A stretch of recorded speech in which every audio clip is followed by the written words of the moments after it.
I like the name Cidny Bullens because you know why? It's more prettier for a woman like her, especially when she was young and sweet back in the days, yet tough and hip with a tomboyish look. She was in popular groups such as Cindy and Bob Singers, who appeared as a backing group on Atlantic Crossing, performed by English pop rock star Rod Stewart. The Refugees with Deborah Holland and Wendy Waldman. The Sexolettes with Bobby Dimple, Denise Joel, Kenny Nolan, Lady Jo Randall, and Vincenta Cementa. That appeared on Shirley Wood, taken from the 1975 album Discotheques and the Sexolettes Review, done by Discotheques and his Sexolettes. She made her debut as a background singer behind Gene Clark, Elton John, and Pauline Matthews, better known as Kiki D, probably on Don't Go Breaking My Heart. The 11th Hour that did Hollywood Hot, probably Polly Cutter on One Day at a Time, taken from the family sitcom of the same name with Bonnie Franklin, Pat Harrington, Mackenzie Phillips, and Valerie Bertinelli, and most everybody else. I hate the name Cidny Bullens, especially when a woman like her, as someone special that God made her to be, changed into a trans man like him. That really grosses me out. Plus, she has gone sick in the head, driving herself crazy. That's why it made the whole world turn upside down. Plus, I don't like it when she chopped up her hair and removed her breasts just to make her look masculine. That's why I'm very saddened about the way she looks now. It's so depressing of how a woman named Cidny Bullens died as a female in 2012, and a new man born as Cidny Bullens as a male that same year. Can you believe how confused she is in the world of today? She is now a mixed-up person in the world of nowadays. I'm not too keen about Cindy singing the lead, but I like it when she sang backup for Elton John and Pauline Matthews on Don't Go Breaking My Heart and almost everybody else.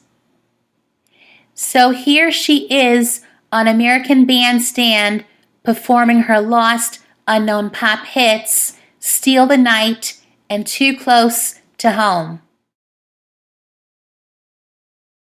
I've seen this lady's picture everywhere. I've listened to her music, and I visualized her without ever having met her as a strong, powerful, big woman, like, wow. And all of a sudden, this little bitty girl walked in like a coiled spring. She goes, doing, She is very special. Ladies and gentlemen, Cidny Bullens.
Hello. Gentlemen, without them, you'd be in a lot of trouble. Shall we take care of that right now? That's for sure. Let's. I say we'll start with the man furthest over in the red shirt. Trantham Whitley on keyboards. Nice to see you, sir. The gentleman here. Howard Epstein. Howard. Gentleman behind drums. Tom Mooney. Thank you, Tom. And last but not least, Mark Doyle. Mark, nice to have you with us. What kind of jobs did you have before you became a singer? Mostly gas station work, pumping gas, and I swept floors. I was a short order cook. I licked envelopes. You name it, I did it. Didn't somewhere along the way it occur to you that you were wrong in thinking you might become a singer? No, not really. I just had this kind of blind drive that I had something to give to rock and roll. And really, it's rock and roll. More than singing, it's the writing and the performing and all the stuff. I beg your pardon to interrupt. Did you write everything on that album? Yes, and I co-wrote the next song that we're going to do with Mark Doyle. That brings up a subject. If I were able to write, I would be inclined to put all of my own stuff on the album. Do you do that? I'm sorry. Is this your second album? Yes. Did you do it in the first one, too? Yeah, I wrote all the songs, co-wrote too. Are you ever going to run us stuff? I hope not. That's, it might happen. I hope it doesn't. If it does, though, that's all right. I'm not opposed to doing other people's material. I want to jump back for a second. During that period of pumping gas and licking envelopes and all those dumb things you did, was there anybody along the way that said, hey, you're good, you ought to do other things, or did anybody give you a little helping hand? Well, when I finally moved to California from the East Coast, Bob Crew, I met Bob Crew, and he was my catalyst. I had a knapsack and a guitar, and he met me. For the uninitiated, this man is an artist, a producer, a writer, a performer. He's guided and helped an awful lot of other people. He also happens to be a friend of mine. Yeah.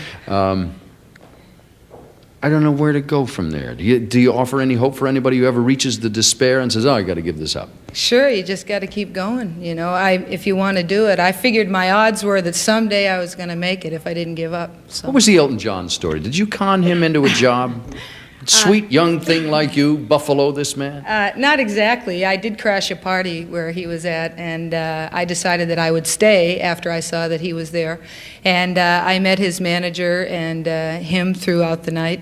And he just asked me, after he found out that I was a singer, he asked me if I would go on the road with him. And 2 days later I was rehearsing, and the next week I was on the road. Sounds like a bad B movie of the old days. Would you sing another song? I sure would. This is the one you two co-wrote? Again, the title, please? Too Close to Home. Ladies and gentlemen, Cidny Bullens, please.